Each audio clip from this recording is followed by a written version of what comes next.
head of the political unit at NBC News is now reported to have been actively working with the former chief of staff of the Republican National Committee to try to stir up a social media groundswell to save Ronna McDANIEL's job at NBC News.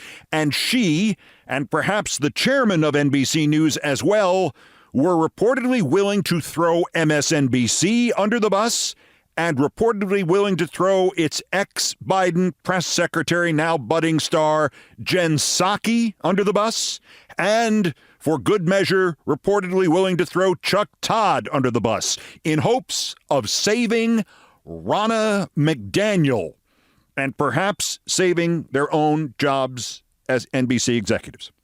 This is important beyond your ordinary media car crash and debris field, and it's fascinating confirmation that there are no adults in television and very few smart people as well, because unlike, say, CNN, NBC is not one news entity. It has NBC News, it has MSNBC, it has CNBC, it has Telemundo, it has local NBC News operations in most major cities.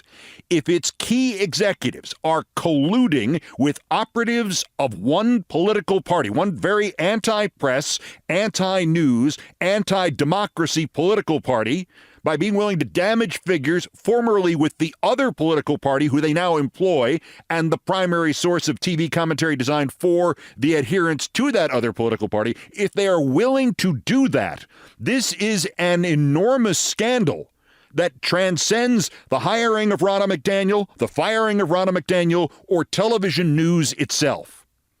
It's Puck News that is reporting that after McDANIEL debuted on Meet the Press on Sunday, and after Kristen Welker told the audience she had no say in McDANIEL's hiring, and after Chuck Todd attacked that hiring, NBC News Chairman Cesar Conde and Vice President Carrie Budoff Brown were unnerved, but both, quote, seemed to anticipate the impending insurgency and frantically tried to preempt it. On Sunday, Budoff Brown reached out to Ronna McDANIEL's aide and former chief of staff at the RNC, Richard Walters, to see if there were any friends or colleagues who could speak up on her behalf. The two sides also discussed having those folks call attention to what they saw as a double standard. After all, this was the same network that was turning Psaki into a Maddow-adjacent primetime star. Walters later assured Budoff Brown, the NBC vice president, that they'd been able to advance conservative pushback on social media against Chuck Todd specifically, and that this might give NBC News some cover, for which Budoff Brown thanked him, unquote. You heard that right. The vice president of news for political coverage coordinated with the former chief of staff at the Republican National Committee to try to dirty up MSNBC's first promising new host since I hired Maddow out of my own pocket in 2008 to subject Jen Psaki to at least ginned-up criticism from the right on social media, and maybe by television columnists and those who cover news about the news. Puck does not explain why Conde is mentioned at the start of this startling detail, or if he knew or approved of what Budoff Brown was doing with the ex-RNC chief of staff. Incredibly, that NBC News vice president, Carrie Budoff Brown, confirmed all this to Puck News in a statement. To quote it, "After Meet the Press, I had a conversation with Richard Walters and asked if McDANIEL had supporters who could speak on behalf of her being an NBC News contributor. I never discussed what to say, how to say it, or who to focus on," unquote. Carrie Budoff Brown, everybody, vice president of NBC News and chair of the board of directors for the International Center for Journalists, which describes itself as a nonprofit dedicated to promoting journalistic integrity. I might add, journalistic integrity, but not at NBC or MSNBC, and not if you're Jen Psaki or even if you're Chuck Todd. Confirming that she conspired with the chief of staff at a political party now dedicated to undermining faith in elections and democracy itself to bolster a disqualified, dishonest commentator in whose hiring she had just played a primary role by undermining her company's primary news operation and its newest anchor. And despite whatever complaints you or especially I might have with him, and the complaints I have with him are large enough and public enough that he hates my guts, who moderated your own operation's primary news vehicle for 9 years, and if he didn't work out, Chuck Todd damn sure worked hard. In some respects, it is more unbelievable that Carrie Budoff Brown did this than that NBC News hired Ronna McDANIEL in the first place. That statement ain't the flex you think it is, madam. It is a confession to the business equivalent of a cover-up. Somebody who read it asked me why she hasn't been fired yet, and my answer was, because it isn't 5 p.m. on Friday yet. And now we move on to the next question. Is Carrie Budoff Brown going to be the only one of the NBC News executives likely to get fired now because they were stupid enough to think that their audiences, that America, that their journalists and opinionators would accept the former head of the Republican Party who's still actively denying the legitimacy of an American presidential election, still rationalizing her own effort to undermine democracy as recently as in her debut on Meet the Press, still lying about provable facts about the Democratic Party as recently as this past Sunday on NBC, which, if any, other NBC News executive is going to take the fall for having engaged that network in a shocking and disgraceful episode. Who else is primarily responsible for this colossally stupid plan and its newest, extraordinarily, panoramically, almost immeasurably unconscionable coda, the Budoff Brown scheme to make Ronna McDANIEL look better by making Jen Psaki and MSNBC look worse? The favorite among the early answers is all of them. The Hollywood Reporter has also published its insider TikTok piece, not as well sourced as Puck's, and the title is kind of boring, The Leadership Vacuum That Led to the Ronna McDANIEL Fail at NBC. Puck's is Ronna Ghazi. But the pictures under the Hollywood Reporter headline are the real tell. There's an image of McDANIEL next to a picture of NBC News chairman Cesar Conde. And Conde is on there because the point of the Hollywood Reporter piece is Cesar Conde will not survive this. The first non-Ronna part of their story is about Conde's failures. The first non-Ronna paragraph begins with the unstated prediction that Conde just blew his chances for promotion within NBC, and it ends with the unstated doubt that he'll be able to keep his current job. It starts with, quote, for Conde, who is believed to be angling to rise to the CEO job at NBC Universal in the fullness of time, it's fair to question whether this deeply embarrassing episode will have major consequences.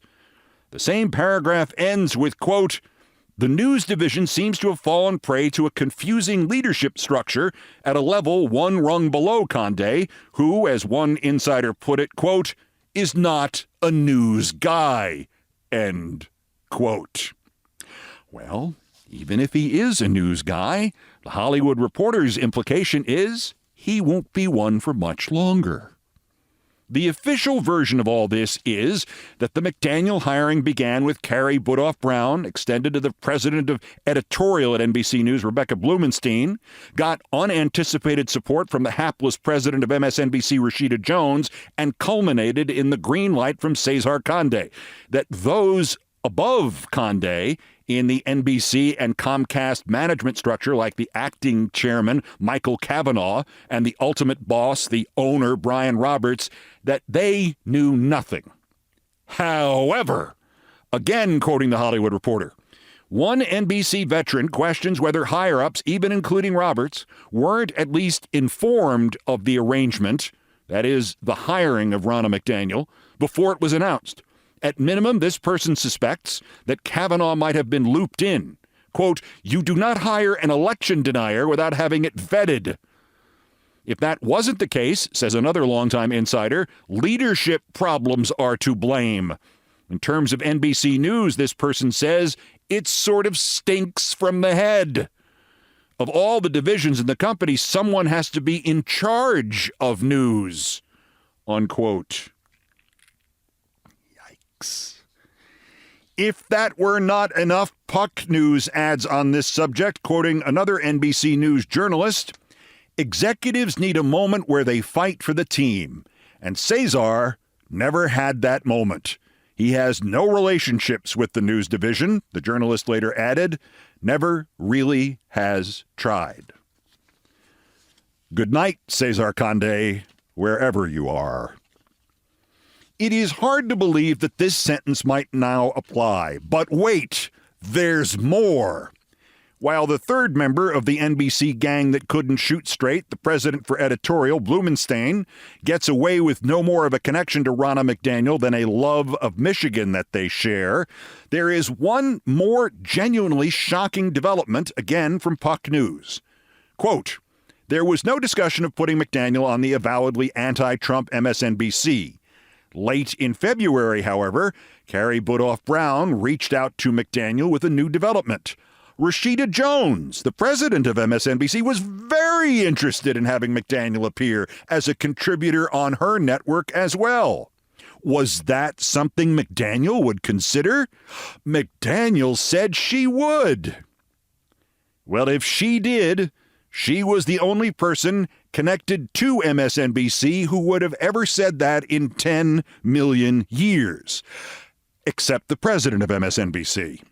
And remember, when the spit hit the fan last Sunday, when seemingly everybody in American politics who was not a vice president, a president, or a chairman at some branch of NBC News or another realized that this was not just the hiring of an election denier, but the elevating of election denial to a place of legitimacy in the unending corporate quest for political media both sidesism, and it was the whitewashing of an amnesty for somebody on the outer fringes of actual conspiracies like the Trump fake electors plot.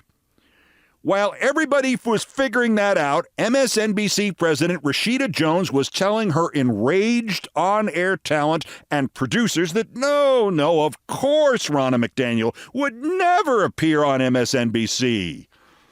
Just because weeks earlier MSNBC President Rashida Jones had offered her money to appear on MSNBC. And now Jones was saying the opposite, even as the vice president, Budoff Brown, worked with Republicans to save McDANIEL by making MSNBC and Jen Psaki the victims in the latest corporate round of both sides and whataboutism. And then Jones was additionally quoted as saying yet another thing, that she had never promised anybody McDANIEL would not appear on MSNBC. She had only said there was no anticipation that she would appear on MSNBC. And if that sounds like it was a distinction without a difference, remember that on the air Monday night, Maddow specifically called out attempts to leave the door open for McDANIEL on MSNBC. Quote, we were told this weekend in clear terms, Ronna McDANIEL will not be on our air. Ronna McDANIEL will not be on MSNBC, unquote. Rashida Jones may still have an office at 30 Rock. She may still have business cards that say otherwise, but for all intents and purposes, Rashida Jones is already the ex-president of MSNBC. And we are still not done here. The new insight into the Ronna McDANIEL era at NBC and MSNBC, 5 days that felt like 5 lifetimes, 5 days that were unforgettable, no matter how hard we will try, is also extremely damaging to somebody else, somebody on the air, to the already wobbling moderator of Meet the Press, Kristen Welker. Again from Puck News. As chance would have it, McDANIEL was already scheduled to visit the NBC News Bureau in Washington for an off-the-record meeting with Meet the Press's moderator, Kristen Welker, unquote. Quoting, in light of the network's new interest, Budoff Brown joined that meeting and, with Welker present, continued to pitch McDANIEL on coming to NBC News as a contributor. In a statement, an NBC News spokesperson said, as Kristen disclosed to viewers on Sunday, she was in no way involved in McDANIEL's hiring, nor was involved in the decision-making process, and did not participate in conversations surrounding a contributor contract. Now that's a distinction without a difference. Kristen Welker had a meeting with RONNA McDANIEL a month ago. Suddenly, the vice president for political content of NBC News shows up at that meeting along with RONNA McDANIEL. At that meeting with RONNA McDANIEL and Kristen Welker, that vice president continues to pitch McDANIEL on coming to NBC News as a contributor. A month later, McDANIEL is suddenly booked as the lead guest on Meet the Press, and a week ago today, Kristen Welker is informed that McDANIEL had been hired as an NBC News employee. But Kristen Welker didn't have any idea she might have been hired as an NBC News contributor. She said so on Sunday. This speaks poorly to Kristen Welker's honesty, or her memory, or both. Phew. There are other bits of collateral damage strewn about that part of the morgue now containing RONNA McDANIEL's NBC News career. That part of the morgue which may soon have room for the careers of Rashida Jones, Carrie Budoff Brown, Cesar Conde, maybe Kristen Welker. An NBC News PR flack is said to have told McDANIEL on Monday afternoon that the MSNBC hosts were, quote, effing insane, only he didn't say effing. The PR flack is then quoted by the Puck News writer as saying that's not true, and the PR flack implies that it was told to the Puck News writer by RONNA McDANIEL. There is also the hilarious and hilariously and conclusively damaging tidbit that until they dropped her, the CAA talent agency represented RONNA McDANIEL at the same time that it represented Carrie Budoff Brown. I could go through the history of management at NBC News and MSNBC. I mean, this is technically the internet. It is infinite. Just for the moment, think of the worst people you could find for a job like that, getting those jobs. And then, as the cliff is approached, suddenly somebody says, wait, I found people who are even worse. And the first group of disasters is fired, and the second group is hired. And as the cliff is reached, then somebody else says, no, wait, this third group over here, they're even worse than the first two combined. I'll tell the saga later in the podcast, the representative saga of the 200 or so sagas I went through in my decade at NBC News, of the day things got so bad and management proved so incompetent that the chairman of GE called Jeff Zucker and threatened to shut MSNBC at its $200 million a year profits off that day because they were criticizing him by name on Fox News, and his mother had heard it. But ultimately, if there is one glimmer of hope in this amazingly bad saga, it is the idea that NBC will not try this again. And the underbidders, the grateful underbidders for McDANIEL from ABC and CNN, they are not going to go grab her now that she's available. And I don't think any network with any level of responsibility is going to offer anything to anyone more Trumpist and less radioactive than Mike Pence or Michael Cohen anytime soon. In fact, there seems to be that rarest of things in TV news. Journalistic introspection right now about the whole concept of bringing in former party officials and executives as experts, as if they were football coaches between jobs. Quote, as one former Republican official who achieved great success in the television business said of McDANIEL, added Puck News, she's not entertaining and she's not an expert. So what's the point? A couple of postscripts. I mentioned that McDANIEL had lied about Democrats on Meet the Press last Sunday. So that meant she had a lifetime lying average of 1,000 on NBC. Here is my math. McDANIEL said the RNC is involved with 78 election integrity lawsuits, including, quote, ones in Montana right now, with Democrats suing to say you should be allowed to be registered to vote in 2 states. Why are they suing on that, unquote? They aren't. 2 liberal groups in Montana are suing to block a law there that would establish a criminal penalty for anybody who is registered to vote in one state, then moves to Montana and fails to immediately deregister in their former home state. It is already illegal in Montana to vote in each of 2 states.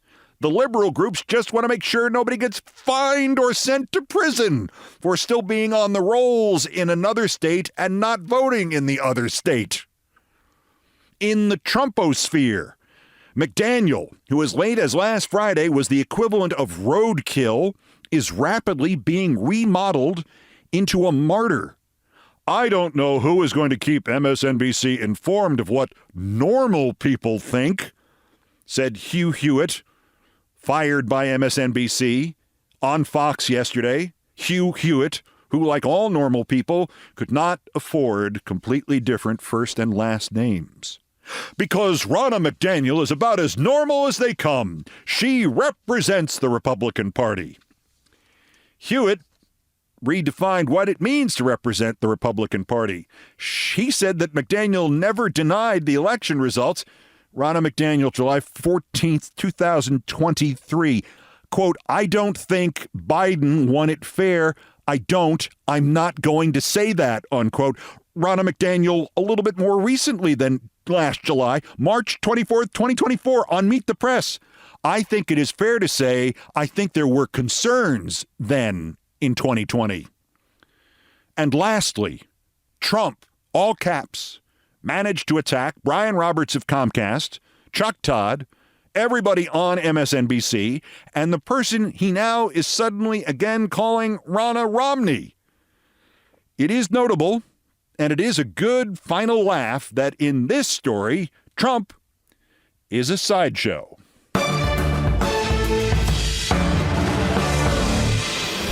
Also of interest here, I'll tell that whole saga of the day they literally were ready to shut down MSNBC. Fire and pay me, fire and pay Maddow, fire and pay Matthews, fire and pay everybody. Replace us with cartoons or the news in Welsh or something.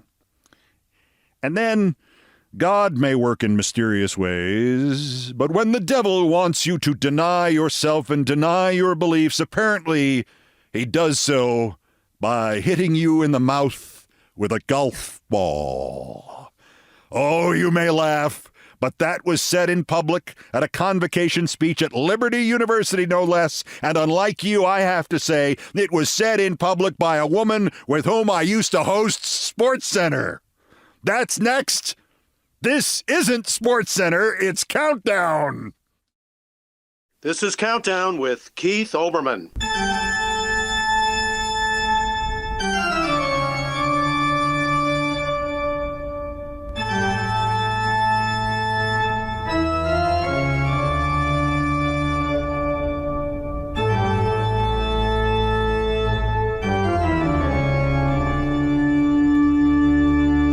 Still ahead of us on this edition of Countdown. Well, as we near the 1-week mark of the NBC, MSNBC, Ronna McDANIEL crisis that I'm enjoying way too much, let me tell you the whole story of the real NBC, MSNBC crisis, the greatest of all time, the day the chairman of the corporation that owned both networks got so pissed off at being stalked by Jesse Waters of Fox, and so pissed off at me and so pissed off at MSNBC that he decided to close MSNBC, to shut it down that day. Starring Jeff Zucker, Rupert Murdoch, Roger Ailes, Rachel Maddow, Chris Matthews, Bill O'Reilly, me, and a cast of thousands in Things I Promised Not to Tell. First, still more new idiots to talk about, the daily roundup of the miscreants, morons, and Dunning-Kruger effect specimens who constitute today's worst persons in the world. First, the bronze, worse, Maria Bartiromo. Tuesday, she was insisting that the Baltimore bridge collapse was the fault of open borders, which translated from the Long Island means open borders. Yesterday, a news story. She was complaining to a conservative Congress slob named Jeff Van Drew that money might be spent to rebuild the bridge. Isn't there money already allocated towards transportation? Which meant, isn't there money already allocated towards transportation? She wants the Francis Scott Key Bridge rebuilt out of whatever loose change we can find in the government. This person used to do actual business news. I do not know, in retrospect, how the nation survived that. I will congratulate Maria Bartiromo, though, on one thing. It's impressive that in the morning she's on one Fox propaganda channel as herself, and then in the afternoons she uses a slightly different New York area accent to create a slightly different character on the other Fox propaganda channel where she portrays, quote, Judge Jeanine Pirro, unquote. It's a lot of work. The runner-up, worser, Jamie Comer. You remember Jamie Comer. He's the guy who spent 14 out of the Republicans' first 14 months in the congressional majority trying to impeach Joe Biden or Hunter Biden or Larry Blyden or T.R. Bryden of the 1986 California Angels or Joe Buden or somebody, damn it. Turned out there was no evidence, no witnesses who weren't in jail or lying then in jail, or lying then left lying down in jail. There was no vote. There was no nothing. Comer is radioactive now, even within Republican circles, having failed to dirty up the president, let alone get him on television. But that's not the way he sees it. There's loads of evidence. There's convincing witnesses, unavoidable crimes, except the conspiracy is keeping America from realizing all that's true. Because, according to Comer, there is one man who is using some sort of super mental powers to hypnotize the nation into not seeing the evidence that is right before them.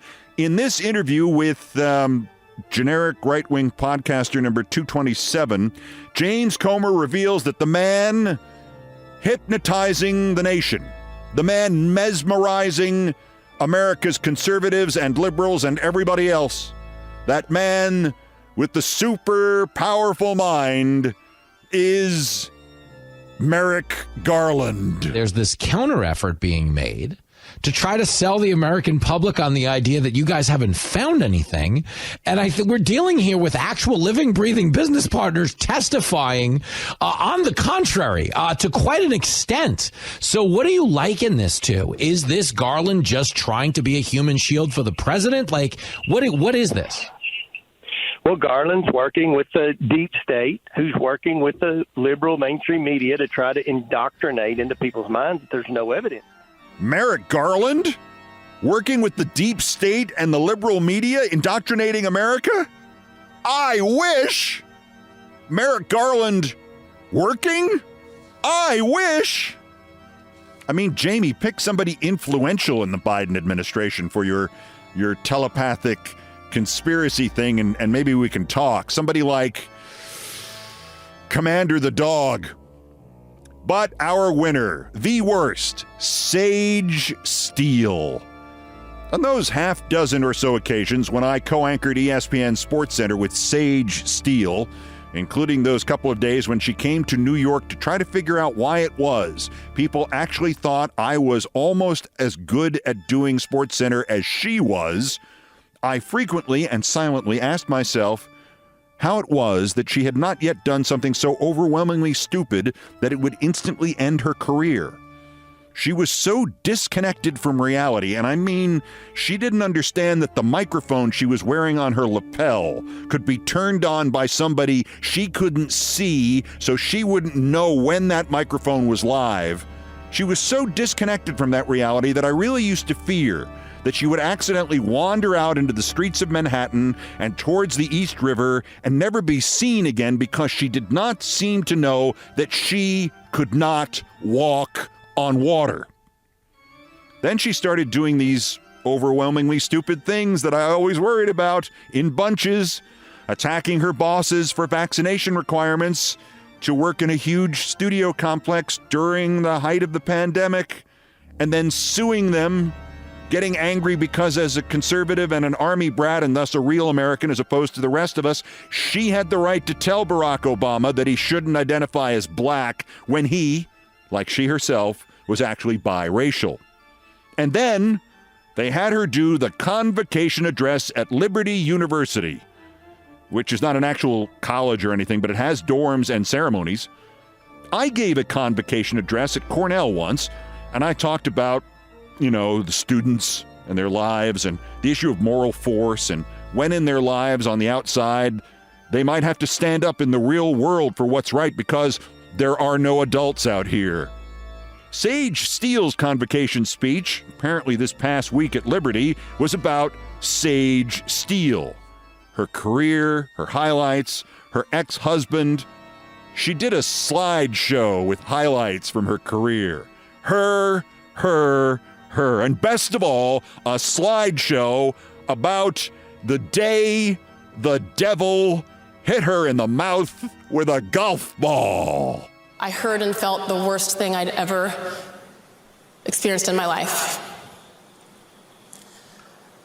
I got hit in the mouth directly, 280 yards away, a line drive from John Rahm's powerful club that we were too far away to hear him say for, and it hit me at 150 miles an hour directly in my mouth. I want you to know what's going through my mind at this moment. I was on my knees. You see my bloody left hand? I had finally realized they're not going to be able to glue the teeth back in. They're not going to be able to put the flesh back in my lip. And I threw it on the ground, and I sat there and I realized, God doesn't want me to do this. God is telling me to be quiet. God is telling me to just stop standing up for myself. Stop standing up for others. Stop being true to myself. If they want you to say you're black and not biracial, say it. If they want you to say go, vaccine, everybody get it. If not, you want to kill everybody, say whatever they want, because this is what happens. This is what happens when you're true to yourself, apparently. Then I realized, as I was put on the stretcher in the ambulance, that wasn't God talking to me. That was something else. That was evil. That was the devil, in my opinion, trying to scare me into silence because I had just filed this lawsuit that had made global headlines. And I realized it was up to me, that hit me there in the mouth of all places for a reason, to make sure I didn't stay silent. Let me skip the other interpretation of this, which was, why would the devil hit you in the mouth with a golf ball after you said all the stupid stuff that ended your television career and thus brightened the lives of literally hundreds of employees at the ESPN campus in Bristol, Connecticut, to say nothing of countless thousands of viewers? And of course, that select group of your SportsCenter co-anchors who have since lost weight or seen their hair grow back and darken simply because they now get to work with somebody who does not fly into a rage when she isn't the one who gets to say the first 4 words on the show every night. If the devil hit you in the mouth to get you to stop saying that, who made you say all those things that hurt you but helped thousands, maybe millions, that benefited humanity itself and did so without knocking you teeth out your mouth? But let me focus on the background reality here that's far more important than that rhetorical question there. The reality that the evangelicals and the self-absorbed like Sage Steele are uniformly convinced that they, and they alone, are important enough for God to hit them in the mouth with a golf ball, or for the devil to hit them in the mouth with a golf ball, because it couldn't possibly be an accident somebody sent that golf ball into your mouth. How many times in your life have you said something that got you into enormous trouble and realized that neither God nor the devil loved nor hated you enough to have hit you in the mouth with a golf ball to keep you from saying dumb spit like that? You are just not important enough for God's golf ball. But Sage Steele is. For Sage, God's golf balls. Nothing but God's golf balls. Steele, today's worst person in the world. Talk about rough.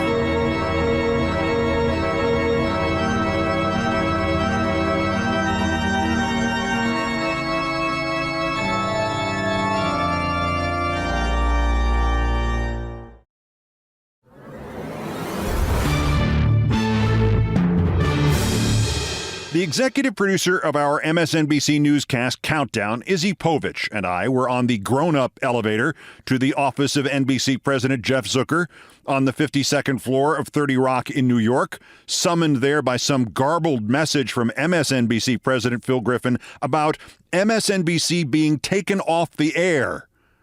I was mumbling to Izzy sundry imprecations and reminiscences. 8 freaking months is. We spent 12 freaking months forcing them to create Maddow's show. It lasts 8 months. All the crap, prompter practice, getting her over her fears, rockets past CNN, only 8 months of show, and now it's all gone. Izzy reminded me it was not just Rachel's show that was threatened, which was why poor Court Harson from Hardball was already upstairs, along with poor Ed Schultz, and Phil Griffin, and Rachel's executive producer Bill Wolf, and some clown from Morning Joe, and a couple of other MSNBC executives, and us. I know. I did the line from the drunken Irishman from Hitchcock's The Birds, complete with the bad accent. It's the end of the world. I said Jeff Immelt is going to take MSNBC off the air. I didn't need any of my overwrought visions from 2 years earlier of the future of liberal news commentary falling out the NBC window to its death on the rink. This was the real thing. The chairman of General Electric was threatening to open the window himself, throw us out the window himself, and then race down to the pavement to stomp on our dying remains himself. Poor Ed Schultz heard Jeff Zucker say those words, and he had screwed up his face and tilted his head like a puppy hearing a car crash. He had not believed it the first time. He had not believed it the second time.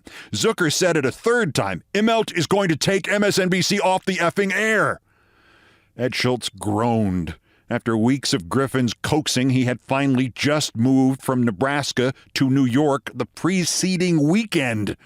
Yet he was still somehow only the second most strung-out person in the room. You!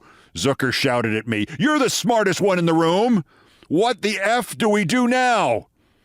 I'll confess I was shaken by this because it appeared for once that Zucker was not being sarcastic. I had never before seen him flush nor flustered. This was a guy who wore fleece in July. Yet now he was beet red and sweating. Sometimes he knew what he was doing, and as his opposition to hiring Maddow had proved, sometimes he didn't know what he was doing. But he always acted as the most confident man in the galaxy. But now he literally had no clue what to do next, and he not only could not ignore my advice, he desperately needed it. This situation and that color on his face were almost worth watching the corporate fascists nuke my network. I asked Zucker to explain what happened. You goddamn well know what happened. Zucker moved towards me, and I stood up, and I told him I would see myself out. He stopped, remembering that he did indeed actually need my help. I'm sorry. I apologize. This isn't rational. This is Immelt. Last week sometime, Bill O'Reilly snapped. He told Murdoch he wasn't going to take any more of what you were saying about him on the air, so he did a piece last night accusing GE of manufacturing the components that have been used in roadside bombs that were built in Iran to kill Americans in Iraq. Which is true. Legally, that's legally true. They found roadside bombs that had like 30-year-old GE transistors or TV tubes from 1954 or something in them. Legally, GE did manufacture components that were used in roadside bombs that were built in Iran to kill Americans in Iraq. So O'Reilly puts this on his effing show as a lead story. And then Fox sent 2 camera crews and this little crap producer from O'Reilly's show, Jesse Waters something, to stake Immelt out and chase him around the GE shareholders meeting in Charlotte. Zucker finally came up for air and I jumped in. Why didn't Immelt have 6 camera crews to stake out the 2 Fox crews and chase them around in Charlotte? I mean, isn't that one of our news hubs, Charlotte? Doesn't Immelt own like 20 camera crews there? He bring a camera crew, you bring 2 camera crews? Zucker started to not like me again. Now you suggest that. Where were you when... All right, never mind. It doesn't matter. Immelt says if there's one more story on Bill O'Reilly about GE manufacturing components for roadside bombs in Iraq, he's taking MSNBC off the air immediately. It'll just be 24 hours of lockup. And I'm fired, and you're fired. And then he pointed at Chris Matthews, producer. And Matthews is fired. And he pointed at poor Ed Schultz. And you're fired. And Ed whimpered. So, smartass, what the F do we do? I feigned all the nonchalance I could feign. If I could have lit a cheroot by striking a match on the sole of my boot, I would have. It's manageable. But, Jeff, why is Immelt so worked up about what O'Reilly said about him? Only O'Reilly's nutjob viewers actually believe any of that crap. Nobody at GE, nobody investing in GE could possibly believe we're building components for roadside bombs. Zucker inhaled deeply. Immelt's mother believes it. All the heads in the room turned toward the president of NBC. Mrs. Immelt, back in Cincinnati, is a devoted Bill O'Reilly viewer. Watches him every night. Sees this, calls him, says, Sonny, why are you manufacturing components that were used in roadside bombs built in Iran to kill Americans in Iraq? I had not expected that. I said to Zucker, so he'll really burn, what, $200 million a year in profits? Just between Rachel and me? Because his mom watches Bill O'Reilly? Zucker got angry again. You bet your effing ass he will. Now, you said it was manageable. How? How the F do we manage it, Olbermann? Just a minute. How old is she? Zucker summoned all his annoyance. How old is who? Immelt's mother. How old is she, Jeff? Zucker was really annoyed. How the F should I know? You're missing the point. I had him really worked up, nearly to the boiling point. It was great. Guess. Zucker spluttered. I don't know. He's in his mid-50s. She's got to be 80, 90-something. I stifled a fake yawn. Yeah, you're right. Probably closer to 90 now that I think of it. So the problem is, she watches O'Reilly. She tells him what's on Fox, what O'Reilly's saying about GE. Well, I think you have a simple solution. I'd say the first thing you do is you send over a couple of big guys to her house and you pull the freaking cable out of the wall. Zucker actually gasped. My producer, Izzy Povich, unsuccessfully stifled a laugh, and I saw Rachel crack a smile. Zucker regained himself. This isn't funny, Olbermann. I crossed my legs. Oh, it's a little funny. And anyway, it's not essential. If the problem is Immelt is threatening to take the network off the air because O'Reilly is avenging himself against me by attacking him and attacking GE, the short-term solution is easy, and in fact, it is manageable. The long-term solution, that's not easy, and that's not manageable, but the short-term one, that's simple. Rest of this week, next week, maybe the week after that even, we just don't mention Fox News on MSNBC. Something resembling a smile crossed Zucker's face. It made him look a little less like a lizard person and more like a monkey with glasses. You do that? Forever? No. Not forever I would not do that, I said. To buy us time? Yes. But remember, who was it who was in my office last winter telling me that I should go on the air and just to F with Fox, I should ask why Rupert Murdoch was still running a huge international media company like News Corp, despite all the reports that he's suffering from dementia, even though there haven't been any reports that he's suffering from dementia? For everybody's sake here. Who was that again who told me to do that? Zucker's goodwill was gone again. Obviously, that was me. What's your point? My point is, We built this new brand of ours organically on a couple of themes, a couple of statements of principle, and one of them is, to use your words, just to F with Fox. If we don't F with Fox for a couple of weeks at the start of the summer, who's going to care? Who's going to notice? But like after 2 weeks, 3 weeks, our viewers are going to notice, and the TV writers are going to notice, and then the crap will hit from every direction you can think of. Temporary freeze on mentioning Fox and mentioning O'Reilly and mentioning Murdoch, fine. Permanent freeze? Might as well let Immelt turn us off in the morning after all. I don't think Zucker actually heard the last part about Immelt turning us off after all. The lack of color was returning to his face. Okay, breathe, he kept saying to himself. Breathe, okay, breathe. He looked at me and nodded. He pointed at Izzy and at Phil Griffin and me. You and you and you and I. We will talk tomorrow, maybe tonight, and we'll all meet again next week. Until then, nothing about Fox, anybody. Are we clear? Nothing on the air about Fox. Silence in the room. Then the assorted noises of people rising mixed with attempts to resuscitate poor Ed Schultz. Somebody, Matthew's guy Harson, I think, was almost at the door out of Zucker's office, an office so big that it was, to steal the Ring-Lardner line, the size of the Yale Bowl, but with lamps. And then a voice spoke up quietly but firmly. Excuse me. It was Rachel Maddow. Excuse me. I will not have the content of my show dictated by any corporations, including the one I work for. Remember, this is June 2009. She still felt that way then. And especially one I don't work for. I will walk out first. I cannot have the audience wondering what else I have not told them. I don't do a lot about Fox on my show, but if there is a story about Fox, I will not honor this freeze. I will report that story, and if I'm prevented from reporting that story, I will leave. Whereupon, she left. Zucker barked. Phil, Olbermann, Izzy, stay. When the rest of the room had cleared, Zucker blew air out of his mouth as if it were smoke. He gestured violently at me with his right arm. I told you she was a mistake. You didn't listen to me. I told you. Now she's your problem. All of this is your problem. Get her back on the reservation or else.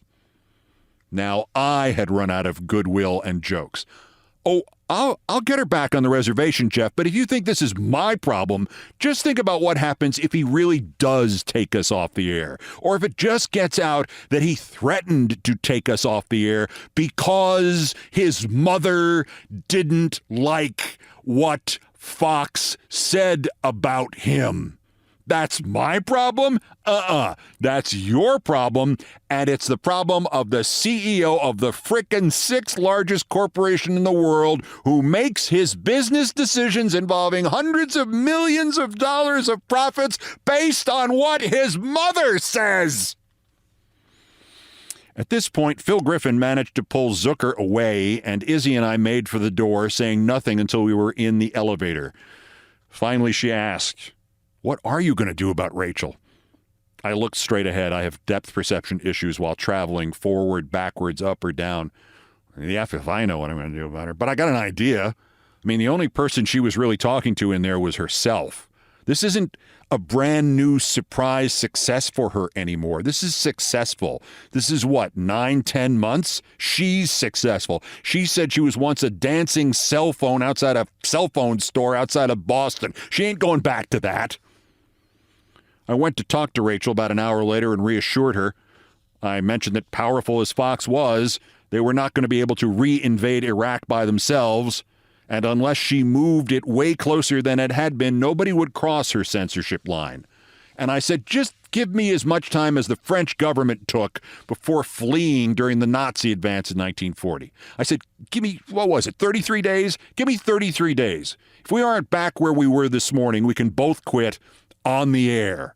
I mean, that'd be fun, right? 3 nights later, well after midnight on a Friday, my NBC-issued BlackBerry buzzed with a quick email from Rachel Maddow. Hey, she wrote, don't necessarily quote me because I'm really drunk, but just make the best deal you can for us. I trust you. We don't need to do Fox all the time. I never do Fox stories anyway. I just had to say that, and this is the best platform we will ever have. Well, she was right, at least for the time being. A couple of weeks later, I had to sneak in a script that blasted Fox, and at 10:30 at home that night, I got a call from a drunken Phil Griffin shouting into the phone, I have a family. Zucker had to go meet with Roger Ailes secretly inside 30 Rock, and I hope they remembered to clean the room afterwards. And Immelt even had to meet with Murdoch. And then happily, some idiot GE executive decided to boast to the New York Times about getting us little talent children under control and a big deal with the executives over at Fox and how they'd settled everything, which blew up the whole deal instantly because the moment the deal went public, NBC looked so stupid, and even NBC News was now risked. The only point of the whole thing was to keep the Immelts and the Zuckers and the Griffins and the Aileses from throwing us and our little island of liberal commentary out of that window at 30 Rock. But as Rachel Maddow and I would be constantly reminded in the ensuing years, 30 Rock has a lot of freaking windows.